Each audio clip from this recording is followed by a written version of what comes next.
Kepada Tuan dan Puan, para anggota DPR yang terhormat, apa kabar hari ini? Sepertinya tak sebaik biasanya. Sama, di sini pun begitu. Kita semua memang sedang diuji. Hidup memang tak selalu baik, kan? Seperti kami-kami ini, Tuan dan Puan juga mungkin lebih banyak bekerja di rumah. Kalau lihat siaran sidang atau rapat terbuka di gedung DPR sekarang sih kelihatannya banyak kursi yang kosong. Tapi biasanya juga kosong kan ya? Tuan dan Puan anggota DPR yang terhormat, saya perhatikan parlemen negara lain fokus melawan corona. Tapi rasa-rasanya isu-isu yang keluar dari Senayan belakangan kok kebanyakan tidak terkait corona ya? Kami malah membaca DPR bersemangat membahas isu-isu lain. Contohnya, rancangan Undang-Undang Cipta Kerja yang banyak ditolak karena dinilai mementingkan kepentingan investor di atas kebutuhan pekerja. Presiden Jokowi pekan lalu sempat menyatakan pemerintah dan DPR menunda pembahasan salah satu klaster di rancangan undang-undang itu, klaster ketenagakerjaan. Ini untuk memberi kesempatan mendalami substansi dan mendapat masukan dari banyak pihak.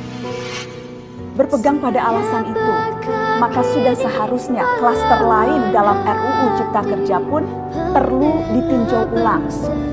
Karena yang lain juga bukan tanpa masalah, terutama dari perspektif lingkungan dan keadilan gender.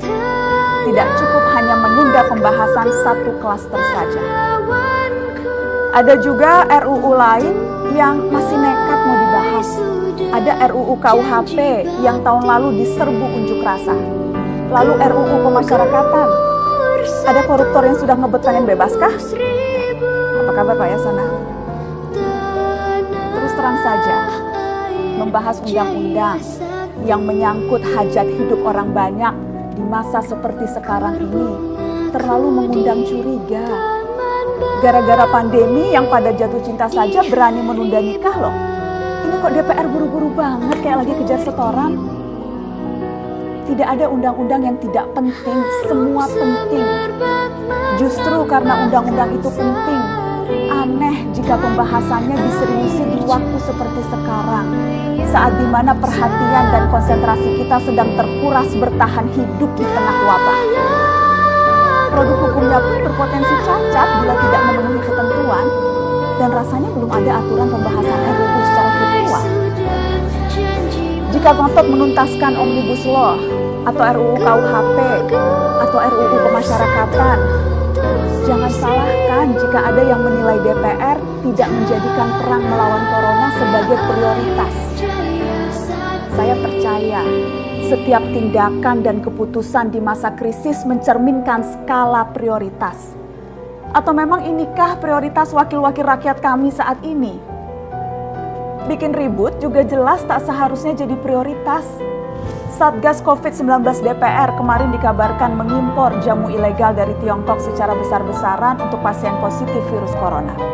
Satgas kemudian membantah itu, katanya ini diproduksi di Jakarta dan merupakan sumbangan Wakil Ketua DPR RI Sufmi Dasko yang akan dibagikan gratis ke berbagai rumah sakit. Kemudian dikabarkan juga jamunya mengandung bahan berbahaya dan belum terbukti klinis. Satgas lagi-lagi membantah, katanya sedang proses mendapatkan izin edar di Badan Pengawasan Obat dan Makanan. Sedang itu berarti belum kan ya? Tuan dan Puan yang terhormat, niat baik pun perlu proses yang baik. Proses yang semrawut hanya akan disusul polemik. Sementara sekarang kita sedang banyak-banyaknya menaruh harapan kepada negara. Tindak tanduk DPR salah benarnya akan selalu dilihat. Makanya sempat ramai juga warganet mengkritik Satgas COVID-19 DPR RI yang berfoto mengenakan APD saat hendak berkunjung ke rumah sakit darurat Wisma Atlet menyerahkan sumbangan DPR. Ini dinilai melukai hati masyarakat. Tenaga medis kita saja bertaruh nyawa benar karena kekurangan APD. Tidak ada yang meragukan jumlah sumbangan DPR. Kami yakin pasti banyak, namanya juga DPR, beli ribuan rapid test saja mampu, ngeborong jamu apalagi. Tapi ini soal rasa dan empati. Kecuali ya, kalau yang dipakai anggota DPR itu APD yang lain, alat pelindung dewan. Salam hormat dari kami yang kalian wakili.